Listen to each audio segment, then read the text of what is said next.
ये ब्राह्मण है, ये क्षत्रिय है, ये वैश्य है, ये शूद्र है। पर परमात्मा की कथा हमारे वेद, हमारे पुराण, हमारे शास्त्र कहते हैं कि ब्राह्मण, क्षत्रिय, वैश्य और शूद्र, जैसे ये व्यासपीठ की चौकी, चौरंग, पाटे के चार पाए हैं, 1 2 3 4, उसी तरह ब्राह्मण, क्षत्रिय, वैश्य और शूद्र, ये चार पाए हमारे सनातन धर्म के हैं।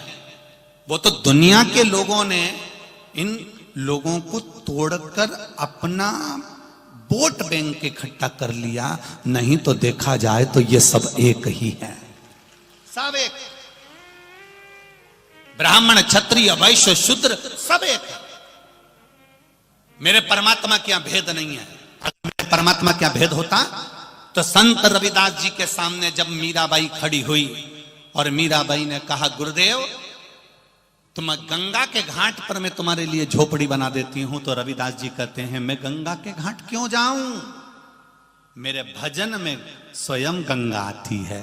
इतने में मीराबाई ने कहा, गंगा यहां आती है? हां, जिसमें चमड़ा धोते थे रविदास जी जिसमें चमड़ा धोते थे, उस चमड़े के पात्र में से रविदास जी कहते, राम राम सीता राम राम राम, गंगा मैया प्यास लग रही है, पानी दोगी? इतने में उस चमड़े के पात्र में, जिसमें चमड़ा धोया जाता था, गंदा पानी जिसमें भरा हुआ था चमड़े का, उसमें से गंगा जी का रत्न जड़ा हुआ हाथ निकल कर आता है और रविदास जी को पानी पिला देती हैं। ये शास्त्र हमारा कहता है। भगवान कभी भेद नहीं करता कि ये ब्राह्मण है, ये क्षत्रिय, ये वैश्य, ये शूद्र है। भेद हमने करा है, हमने कह दिया ये बड़ा ये छोटा, भेद हम कर रहे हैं। हमारा अपना अपनों से कटने लगा है, हमारा अपना अपनों से बेर करने लगा है। उन अपनों को हमें नहीं छोड़ना है, उन अपनों को अपना कर अपना आनंद लेकर अपनी जिंदगी का रसतत्व प्राप्त करना। बड़े से बड़ा कार्य जब हमारे यहां कुछ होता है तो सबसे पहले बांस की डलिया, सोपड़ा, बांस का सामान एक बंसकार के यहां से आता है, मट्टी के बर्तन एक कुम्हार के यहां से आते हैं। हमारे यहां से नित्य जो शुरुआत होती है वो कहीं ना कहीं हमारे यहां पर एक आनंद के साथ होती है।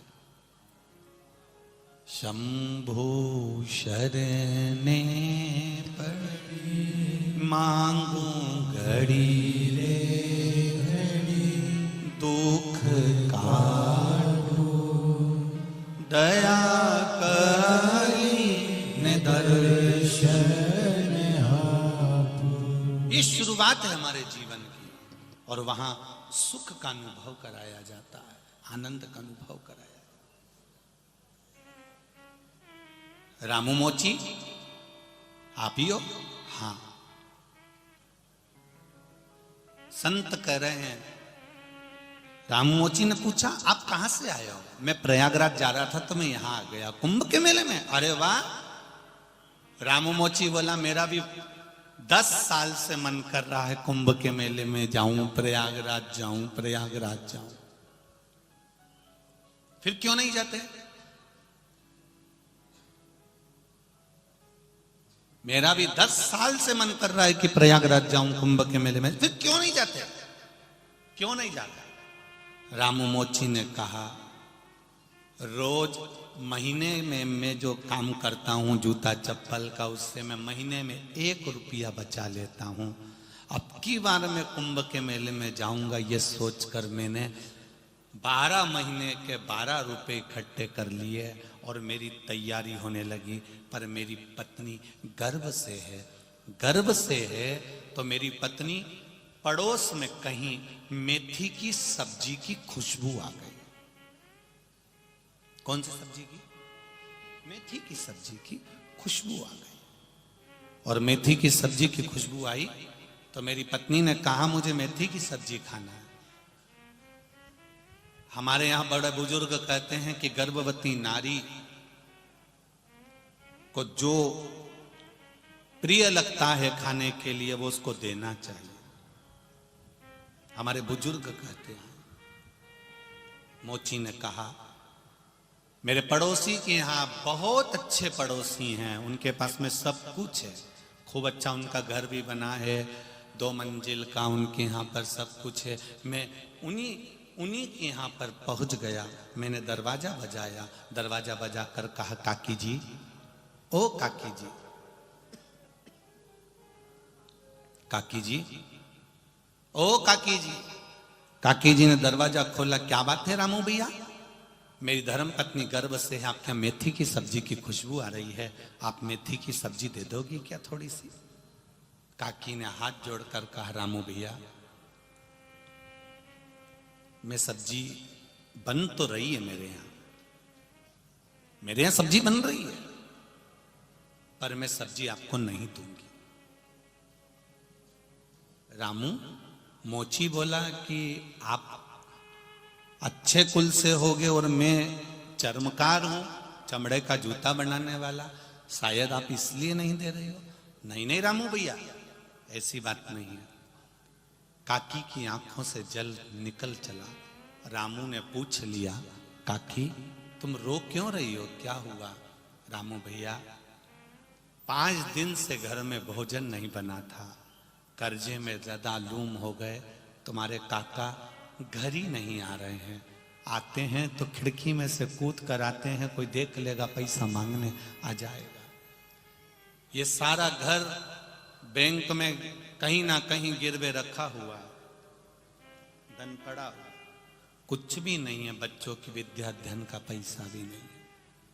जब 5 दिन से हम लोग भूखे थे, तब एक शव 3 दिन पहले शमशान में जलाया गया था। जलने वाला जो लाश थी जिसका अंतिम संस्कार करा गया था, उसको मेथी की सब्जी का शौक था, इसलिए तीसरे के उठावने में जब खारी समेटने के लिए जाते हैं, आपको भी मालूम होगा, जब खारी समेटने जाते हैं, अस्थियां संचय करने जाते हैं, तो उसको जो अच्छी चीज होती है वो शमशान में रख कर आते हैं। बोलो सही है कि गलत है? समोसा कचौड़ी जो भी वो खाता था, तो उसको मेथी की सब्जी का शौक था, मेथी उस जगह पर रखी थी। मेरा पति वहां से मेथी उठा कर ले आया रामू भैया, और वो मेथी की सब्जी अंदर बन रही है। ऐसी जगह की मैं सब्जी आपको कैसे दे दूं रामू भैया, क्योंकि आपकी धर्म पत्नी गर्भ से है, गर्भ से। ऐसी सब्जी मैं आपको कैसे दूं? रामू भैया ने कहा, काकी जी घर इतना बड़ा सब गिरवे रखा, हाँ कर्जे में लदालूम 2 रोटी नहीं खा सकते रामू, बच्चे भूख से बिलख रहे रामू भैया। चमड़े का जूता बनाने वाले चर्मकार सब्जी लेकर कहते हैं कि मुझे थोड़ी सी सब्जी दे दो, क्योंकि मेरी पत्नी के लिए चाहिए। सब्जी लेकर तो चले गए। 12 रुपए जो उन्होंने कुंभ में जाने के लिए इकट्ठे करे थे, वो लेकर काकी के हाथ में थमा दिए कि ये कुंभ में जा रहा था, उसका धन था। 1 साल 12 महीने में 12 रुपए मैंने कमाए हैं कुंभ में जाने के लिए, प्रयागराज जाने के लिए। ये 12 रुपए तुम रखो, बच्चों का पेट भरो, फिर देखा जाएगा। कुंभ के मेले में मैं बाद में चले जाऊंगा। संत को जब मालूम पड़ा तो संत ने उस रामू मोची के हाथ जोड़ लिए कि तेरे बराबर दुनिया में कोई पुण्य नहीं कर सकता। कोई सत्कर्म जितना पुण्य तीर्थ में बैठने से नहीं मिलता, जितना पुण्य कहीं देवालय में बैठने से नहीं मिलता, उतना पुण्य किसी सत्कर्म को करते हुए चलो। किसी की विद्या, किसी का भोजन, किसी को पानी, किसी को जल, ये देते हुए चलो। इसका जो पुण्य है, ये तो भगवान भी आपके पुण्य का बखान करेगा कि इसने ये पुण्य करा है। गुरु नानक देव जी ने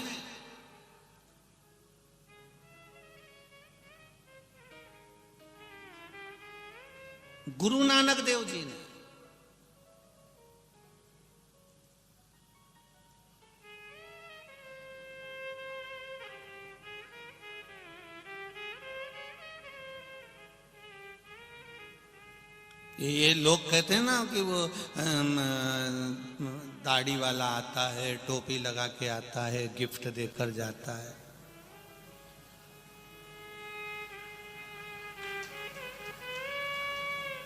ये सफेद दाढ़ी वाला तो एक ही है, और वो है मेरा गुरु नानक देव, जिसने दुनिया का पेट भरना सिखाया है। एक ही है गुरु नानक देव, जिन्होंने अपने अनुयायियों से कहा, अपने धर्म को मानने वालों से कहा कि किसी भूखे के पेट भरने से बड़ा दुनिया में कोई पुण्य नहीं है, भरो पेट। इसलिए जहां भी जाओगे, जिस गांव में जाओ, वहां होटल नहीं मिले तुमको, वहां तुमको अगर होटल नहीं मिले, भोजन नहीं मिले, साधन नहीं मिले, तो किसी गुरुद्वारे में जाकर बैठ जाना। उस गुरुद्वारे में तुमको पेट भरकर भोजन जरूर मिलेगा, खाली नहीं लौटाया जाएगा। वो भूखा नहीं लौटा सकता। इसलिए जो बोले सो निहाल ससरिए, ये एक आनंद है हमारे सनातन धर्म का, एक आनंद है हमारा।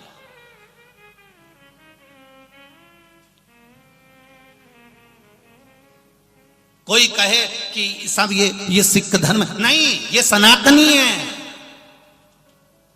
मेरे गुरु नानक देव जी ने सिखाया कि पुण्य कैसे कमाया जाता है, उस पुण्य की परिभाषा बताई है, सेवा का क्रम बताया है। कभी पुण्य का दर्शन करना हो तो जैसे मालेगांव में कथा चल रही है, अब मालेगांव में कथा चल रही है तो कभी जाके रसोई घर का दर्शन कर आना।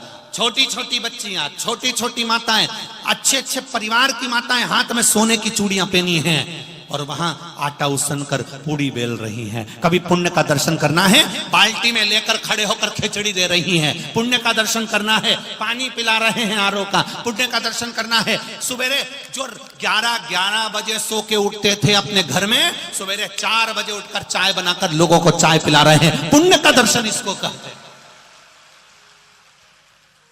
जो अपने घर के सेठ हैं, 11 बजे से पहले घर में नहीं उठते थे।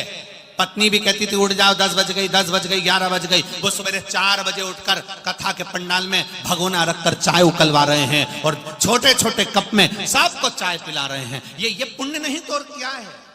पानी पिला रहे हैं, अन्न दे रहे हैं, भाग दे रहे हैं, बिस्कुट बांट। आज आदरणीय मंत्री जी कह रहे थे भूसे जी कि गुरुजी कल और परसों 2 दिन से पूरे मालेगांव के किराना के व्यापारियों के यहाँ पर पोहा नहीं मिल रहा है। इतना पोहा गला गला कर बघार कर खिला दिया लोगों को। पूरे मालेगांव में पोहे की कमती हो गई, इतना पोहा बना बना कर खिलाया है लोगों ने। अब ये सेठों ने अपना जो खजाना खोला है, ये खजाना नहीं है, ये पुण्य। और कितना आप 7 दिन जो लगाए हो, तारीख, एक डायरी लेना, और डायरी में जैसे हम लिखते हैं वैसे तुम भी लिखना कि आज इतनी तारीख को हमने इतना, भगवान की कृपा से आज मौका मिला और मैंने इतने लोगों को फरियाल कराया, या इतने लोगों को पानी पिलाया, या इतने लोगों को चाय पिलाई। बस लिखा हुआ डायरी को कहीं उठाकर रख देना। अगले साल भी नहीं होगा, 3 महीने के अंदर उस हिसाब को जोड़ना कि कितने का खर्च करा था, उससे डबल तिबल मिला कि नहीं मिला। ज्यादा नहीं, केवल 3 महीने के अंदर बहुत उतना तो क्या देता है वो, क्या प्रदान करता है वो वही जान सकता है।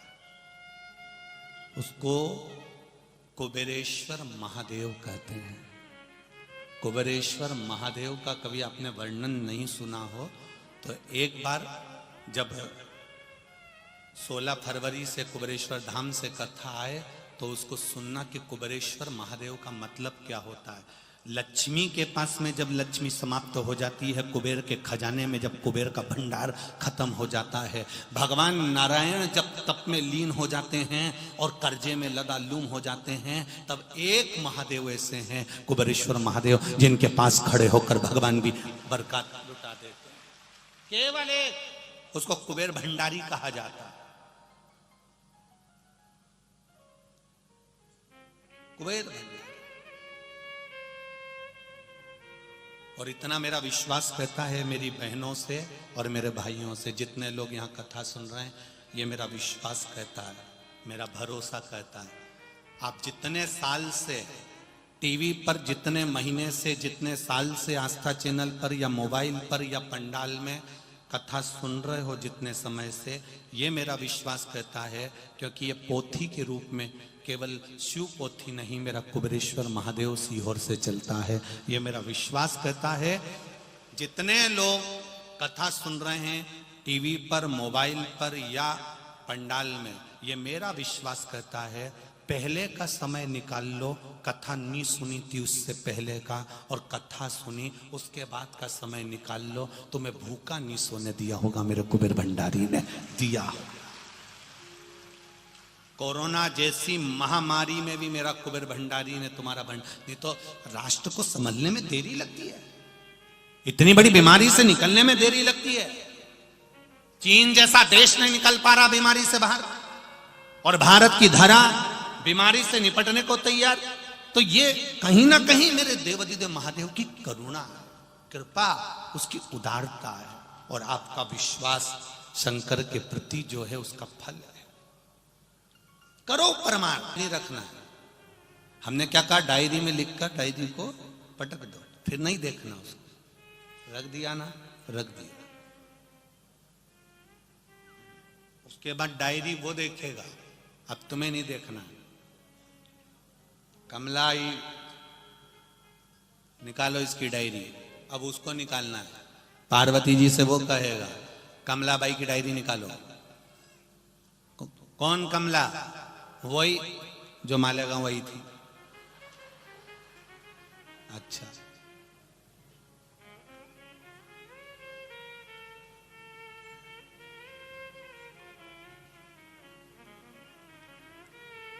तीर्थ जाओ,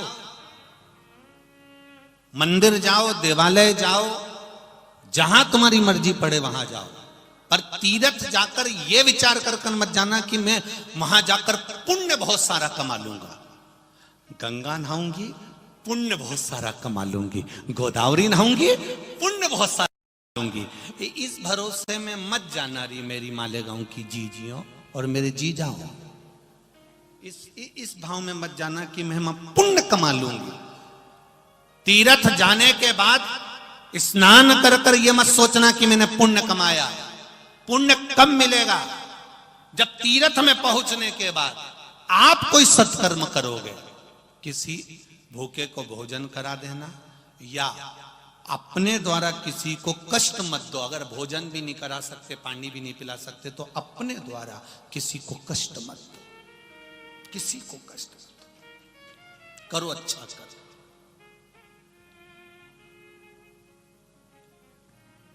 अच्छे कर्म में लग जाओ। मत बुरे कर्म कर बंदे, वरना पछताएगा। भगवान की आंखों से तू बच नहीं पाएगा, तू बच नहीं पाएगा। अरे ओ अज्ञानी, मत करना दानी, तेरे कर्म का फल भी तू ही पाएगा।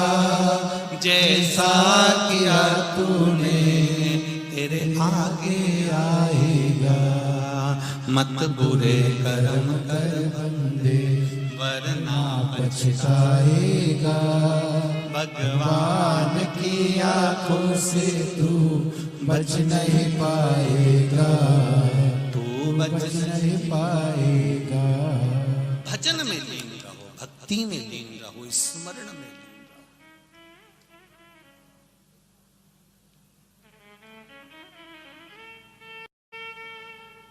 मंदिर जाते हो, पशुपति व्रत करते हो, पशुपति व्रत करने वाला पशुपति व्रत करके चला गया। तुमने व्रत नहीं करा पशुपति का, मान लो, और तुम मंदिर चली गई और वहां पर बहुत सारा प्रसाद रखा हुआ है। 2 हिस्से तो मंदिर में रहते हैं ना। बहुत सारा पशुपति व्रत का प्रसाद रखा है। पुण्य कमाओ, उस प्रसाद को इकट्ठा कर लो। कोई गरीब बस्ती में जाकर, कोई साधारण कोई व्यक्ति भूखा हो, उसको घर से दोने ले जाओ, कागज ले जाओ, उसमें वो प्रसाद इकट्ठा कर कर सबको बांट दो। वो भी तो पुण्य है।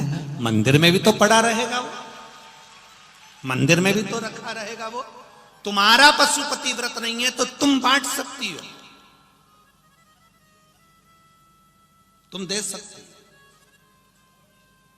जाए, कभी ऐसा योग बन जाए कि मंदिर के अंदर, शिव मंदिर में दिया लगाने बहुत सारे आते हैं, माचिस भूल जाते हैं। बहुत छोटी सी चीज है माचिस, बहुत लोग आते हैं, कभी मौका मिल जाए, 1 रुपए की है क्या माचिस, 1 रुपए की।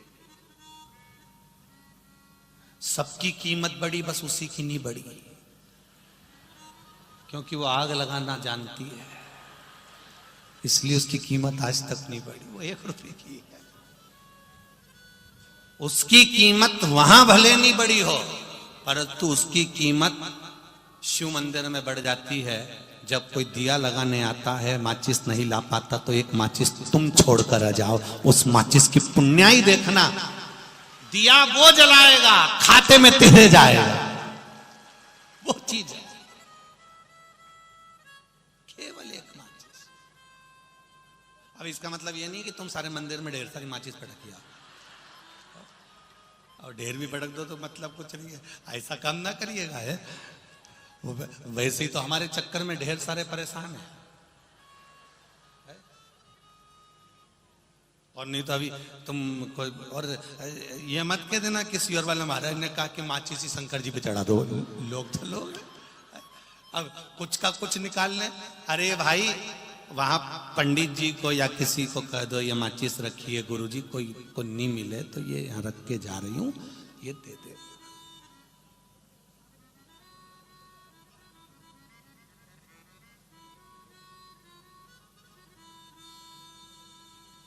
कुछ नहीं बने, कुछ नहीं। बेलपत्री का जो भाव है, बहुत सारी बेलपत्री अगर पड़ी है, शिव जी पे चढ़ी हुई निर्माल्य रखी है, उसको ले आओ, छत पे ले जाके सुखा लो, सुखाकर उसको पीस कर उसका पाउडर बनाकर सबको देना चालू कर दो। हम कहेंगे बेलपत्री जो खा रहा है, किसी को नया नया व्यक्ति खाता है तो मुंह छार छार हो जाता है, उसको स्वाद नहीं आता कई बार भोजन का। हम उनसे कहेंगे अगर ऐसे नहीं खा सकते तो उसको सुखाकर पाउडर बनाकर थोड़ी सी मात्रा में लेना प्रारंभ करो। कुंदकेश्वर महादेव के नाम से तुम्हारी शुगर की गोलियां, इंसुलिन जो आप लेते हो इंजेक्शन, धीरे धीरे इस व्यासपीठ से कहते हैं कि वो इंजेक्शन लेना बंद हो जाएगा। शिव की बेलपत्र इतना काम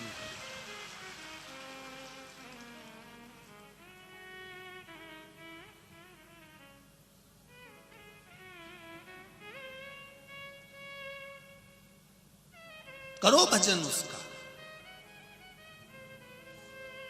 डॉक्टर को भी चेक करवाते रहो, उनकी दवाई नहीं छोड़ना, अपन को दवाई खाते रहो।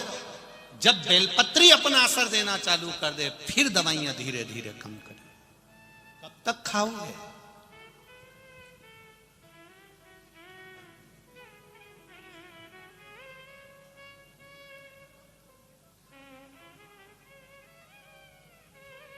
इन पत्र में एक काम सौंप रहा हूं मैं मालेगांव के किसी भाई कार्यकर्ता को। इस पत्र में जो नीचे रखे, इन पत्र में एक पत्र किसी सरकारी हॉस्पिटल की एक सिस्टर का पत्र है, शायद वो कहीं बैठी हो तो उनके स्मरण में होगा। उस पत्र में उस सिस्टर ने लिखा है कि गुरुजी, सरकारी हॉस्पिटल की कि प्राइवेट हॉस्पिटल की, पर उस सिस्टर ने, अगर वो बैठी हो तो अवश्य खड़ी होना। उसने पत्र में लिखा है, आपने बताया था गुरुदेव, जब बच्चा जन्म लेता है मां के गर्भ से और रोता नहीं है, उसको धप मारा, चिमटा खोड़ा तो नहीं रोया, तो स्वधा स्वधा आपने कहा था एक बार कथा में, उसका स्मरण करना और बोलना। तो वो सिस्टर अगर बैठी होंगी तो वो खड़ी हो, उन्होंने पत्र में लिखा है, हो गई खड़ी है, कहाँ है? अच्छा, दोनों हाथ हिला दो एक बार। श्री शिवाय नमस्तुभ्यम, श्री शिवाय नमस्तुभ्यम। अच्छा, आप मिल गई, पत्र ढूंढना नहीं पड़ेगा, धन्यवाद, बहुत बहुत धन्यवाद। तो इन्होंने पत्र में लिखा कि हॉस्पिटल में जब बच्चा श्वास नहीं ले पाता, रोता नहीं है, रोता नहीं, चिमटी खोड़ी, धप मारा तो भी नहीं रोया। तब डॉक्टर भी आश्चर्य में पड़ जाते हैं। तब हम उस बच्चे के कान में, जैसा आपने कथा में कहा था, श्री शिवाय कर देता है। ये प्रैक्टिकल उनके बताए उन्होंने, और वो लिख रही है पत्र में, एक बच्चे के साथ नहीं, कम से कम हमने कई बच्चों के साथ ये क्रिया करी और बच्चा रोना चालू कर देता है। गुरुजी उन बच्चों को प्राण महादेव दे देता है। ये शिव तत्व है, ये शंकर, ये करुणा सागर। बैठो बहन, श्री शिवाय नमस्तुभ्यम, हर हर महादेव। बैठे, ये शंभु है, ये त्रिकालदर्शी। अब भले पत्र मत ढूंढना, हमारी जीजी मिल गई हो, पत्र भले मत ढूंढो, अब तो सम्मुख हो। ये प्रेम, ये करुणा, शंकर के प्रति आपका विश्वास। जितना शिव महापुराण की कथा सुन रहे हो, उसमें भरोसा, उसमें विश्वास की मूलता, उसमें दृढ़ता, भरोसा।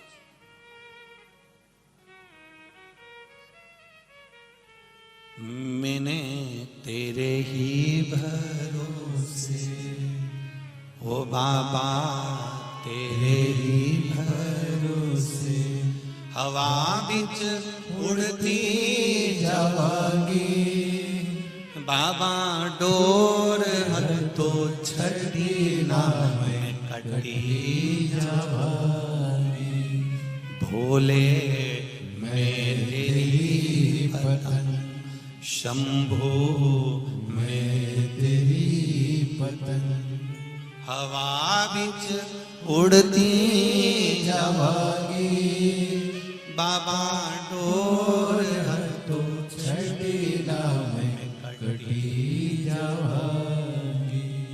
शिव कथा कह रहे, भगवान शंकर का गुणगान कर रहा, भगवान शंकर का स्मरण कर रहा।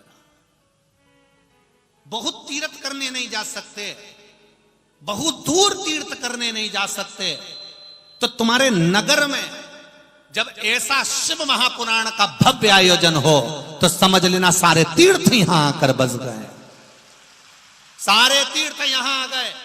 अब मुझे सेवा करना है, तैयारी करना है, शिव पुराण कोई भी कराए, पर मेरी तैयारी ये होगी कि मैं भी कुछ ना कुछ उसमें सहभागिता करूं, मैं भी उसमें कहीं ना कहीं कुछ एक गिलहरी अपने शरीर पर थोड़ा सा मिट्टी चिपका कर जाकर सेतु पर गिरा देती है, उस गिलहरी जैसी सेवा मेरी भी हो जाएगी, मैं भी जाऊंगा, मैं भी पहुंचू। ये गिलहरी जैसी सेवा ही तो है आपकी।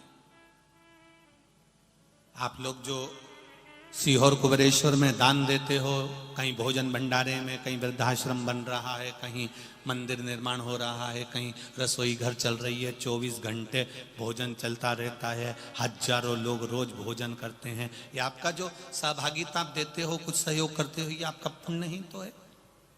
पर एक निवेदन हमने कल भी करा था, आज फिर कर रहा, अभी जो आस्था चैनल पर बारकोड चलाया जाता है, उस बारकोड को जब आप स्कैन करें तो उसमें पहले नाम देखना कि विठलेश सेवा समिति का नाम आए तो आप पैसे जमा करना, क्योंकि कोई 420 कर उसमें आस्था चैनल के उस प्रोमो में से ही उसने एक प्रोमो बना लिया और उसने अपना बारकोड लगा लिया है और वो व्यक्ति पूर्ण तरह से फरेब कर रहा है। तो निवेदन है आप सबसे, जितने लोग कथा सुन रहे हैं, हमारी ये बात को जनमानस तक अवश्य भेजना कि बारकोड का प्रयोग करने से पहले उसमें लिखा हुआ है कि विठलेश सेवा समिति है तो जमा करो, नहीं तो मत करो। स्मरण रहे आपका, चित्त वृत्ति। चाहे फेसबुक यूट्यूब पर भी अगर कोई पैसा जमा कर रहा है देखकर, बारकोड देखकर, तो वो भी अच्छे से देखे, उसमें समिति का नाम लिखा हो तो करिए, नहीं तो मत करिए। पुण्य को कमाइए, आनंद को कमाइए, सहभागिता। एक गिलास पानी भी अगर आप पिला रहे हो तो उसकी सहभागिता है। कितना पुण्य कमाया। कल कथा में अपन ने सुना था कृतवर्मा का चरित्र। कितने बाण हुए थे, जम के बोलो, सब तैयारी में आए हो तुम तो है। कल एक दिल्ली की बहन ने पत्र में वो मैसेज करा सीओर में, उन्होंने लिख कर भेजा, गुरुजी तुम भी नाटक से कम नहीं हो। और नाटक वाले जब एंड मोपे पर कोई बात विशेष होती है ना, वहीं पर नाटक को समाप्त करते हैं। अब एक बांड रह गया तो तुम्हें बताने में क्या जा रहा था, वो बता देते तो हमारे टेंशन नहीं रहता। कौरव जीतेंगे कि पांडव जीतेंगे, क्योंकि अभी तक तो हमने महाभारत में देखा है कि पांडव जीते हैं।